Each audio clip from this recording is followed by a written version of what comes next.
ফিরে যাচ্ছে। আমরা জানতে পারছি যে আগামী সোমবার থেকে বর্ডার সিলগালা মেরে দেবে, আমরা বেরোতে পারবো না, সেই ভয়তে আমরা বেরোয় যাচ্ছি।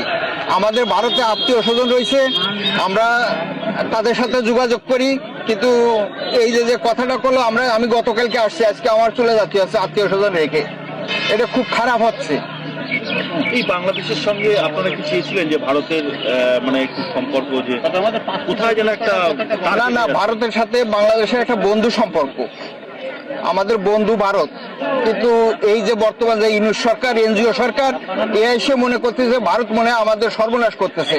হ্যাঁ, এরা বলে এক করে এক, বলে ইলিশ মাছ দেবো না, সেই ইলিশ মাছ আবার টনকে টন দিচ্ছে, বলে অমুক জিনিস দেবো না, আবার টনকে টন সেই জিনিস দিচ্ছে। এরা মানে কি করতেছে আল্লাহ জানে। তারপরে এই যে 23-24 বছরের লোকে উপদেষ্টা বানাইছে, ওরা একজনের 23-24 বছর, নতুন ছেলে কোনো রাজনীতি বোঝে না, তারা 4-5টা মন্ত্রণালয় দিয়ে রেখে দিচ্ছে।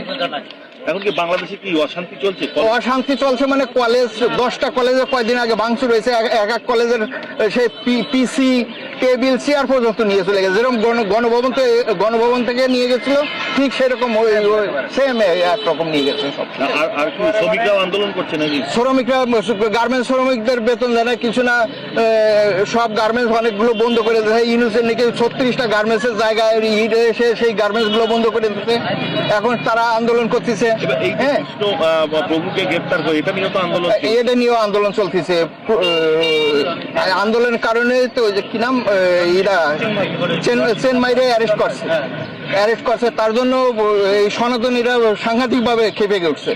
বাংলাদেশ, সারা বাংলাদেশ তাদের উপরে লাঠি পিটা করছে, একজন মারাও গেছে। এখন তো অশান্ত পুরো বাংলাদেশ, পুরো অশান্ত। কি চাইছেন আপনারা?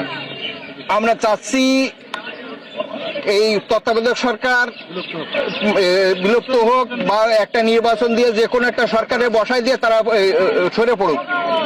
বাংলাদেশের তো সাংঘাতিক ক্ষতি হয়।